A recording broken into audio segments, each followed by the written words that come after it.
Masarap nito guys kung meron ano, 'di ba, yung sa manok. Dahil fiesta sa aming barangay kaya hindi naman ako nakauwi kaya nagpansit na lang tayo para kahit paano na-celebrate natin yung ang aming fiesta. So ayan guys, start na tayo magluto. So ayan guys, ito na yung ating kawali, bali pinapainit ko lang siya. At yung ating gulay. So napakaraming repolyo, carrots, at saka meron na tayo nakahiwang mga bawang, sibuyas, at saka sayote. At ang ating sahog lang ay yung manok. So yan guys, start na tayo. So yan guys, ilagay ko na ang ating bawang sibuyas. Ginisa ko na. Katapos ilagay na natin yung ating sahog na manok na hinimay-himay ko pa guys. Tapos timpla lang natin siya ng toyo. So yan guys, so nag-iiba na rin yung ating kulay ng ating sahog. Yung sahog pa lang niya guys, talagang masarap na oh. Sahog pa lang yan. Medyo matigas ko ng konti. Ayan. Sunod na rin natin yung ating sayote. Optional lang sa mga gulay na gusto nyo ilagay. Ayan. Tapos halo-haloin natin yung sabaw niya. Magamitin natin siya. Lagyan natin ng kaunti. Ayan.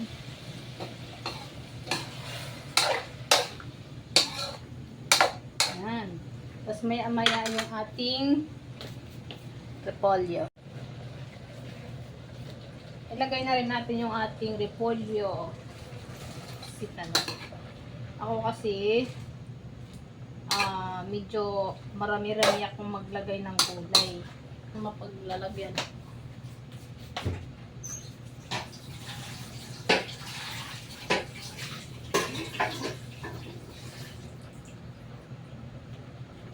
Takpan muna natin saglit para siya ay maluto. So yan guys, ang ating gulay, huwag natin siya masyadong lutuin kasi mamaya ilalagay pa natin sa pansit. Tama lang yung half cook lang siya na pagkakaluto. Lang natin siya ng ganito. Binubukod ko kasi siya guys sa pagluto ng pansit.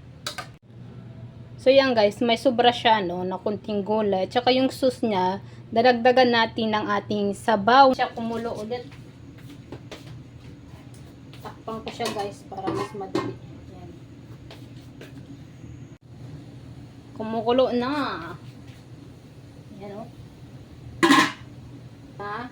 Tapos ilagay na natin dyan.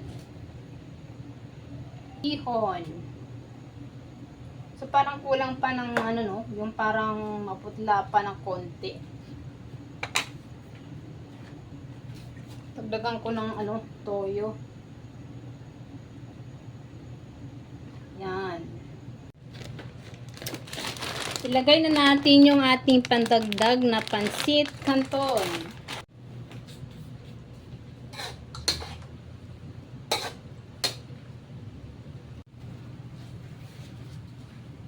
Kailangan natin siyang halu-haluin lang talaga guys ng mabuti. At ayun na guys, malapit na maluto yung ating, actually luto na rin talaga guys, sinalo-halo ko na lang talaga yung ating pansit sa ating gulay.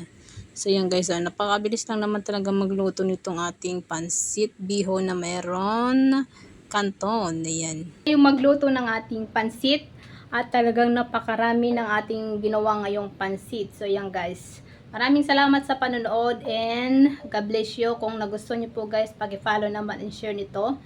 And thank you po. God bless you.